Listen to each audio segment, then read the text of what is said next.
તો વાત કરીએ પંચમહાલની તો પંચમહાલ જિલ્લાના જીવાદોરી સમાન મહત્વના પાનમ ડેમમાં સર્જાયેલા ટેકનિકલ ખામીને પગલે ડેમના નંબર 2 ગેટમાંથી લીકેજ નોંધાયું છે।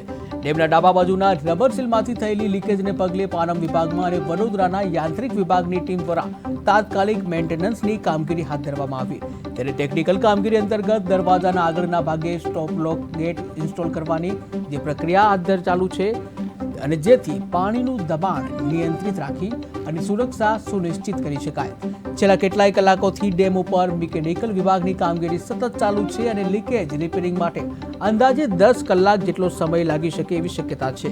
ત્યારે હાલ તો પાનમ ડેમ ખાતે પાનમ વિભાગના કાર્યપાલક ઇજનેર રાહુલ રાઠોડ, વડોદરા યાંત્રિક વિભાગના કાર્યપાલક ઇજનેર ડીએમ પટેલ તથા નાયબ કાર્યપાલક ઇજનેર વિરેન્દ્રસિંહ તલાર સહિતના અગ્રણીઓ પણ સ્થળ ઉપર હાજર રહી કામગીરી કરી રહ્યા છે। અને સાધન સજ્જ ટીમ દ્વારા પ્રક્રિયા જોરશોરથી ચાલી રહી છે અને હાલની પરિસ્થિતિ ઉપર સંચાલિત જે નિયંત્રણ જાળવવામાં આવી રહ્યું છે। ત્યારે પાણીના પ્રવાહ અથવા તો સુરક્ષા સાથે જોડાયેલી કોઈ તાત્કાલિક ચિંતા જણાતી નથી તેમ અધિકારી દ્વારા જણાવવામાં આવ્યું। પાનમ ડેમના બીજા નંબરના ગેટમાંથી ડાબી બાજુથી લીકેજ જોવા મળી રહેલ તો જે હાલ મિકેનિકલ વિભાગ વડોદરા અને પાનમ યોજના વિભાગ ગોધરા દ્વારા સંયુક્ત યોજના ધોરણે કામગીરી કરવામાં આવી રહેલ છે, જે આવનારા 10 થી 12 કલાકમાં પૂર્ણ કરવાનું આયોજન છે।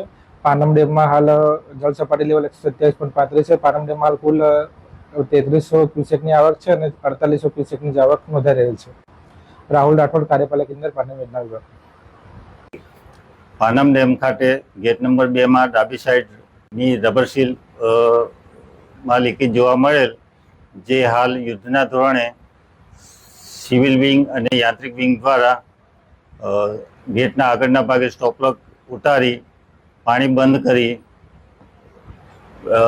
રેક્ટિફિકેશનની કામગીરી હાલ પ્રગતિ હેઠળ છે, જે ટૂંક જ સમયમાં એટલે કે લગભગ 10 થી 12 કલાકમાં કાર્યવાહી પૂર્ણ કરવામાં આવશે। ડીએમ પટેલ, કાર્યપાલક ઇજનેર, સિંચાઈ યાંત્રિક વિભાગ નંબર 1 વડોદરા। પાનમ ડેમના બીજા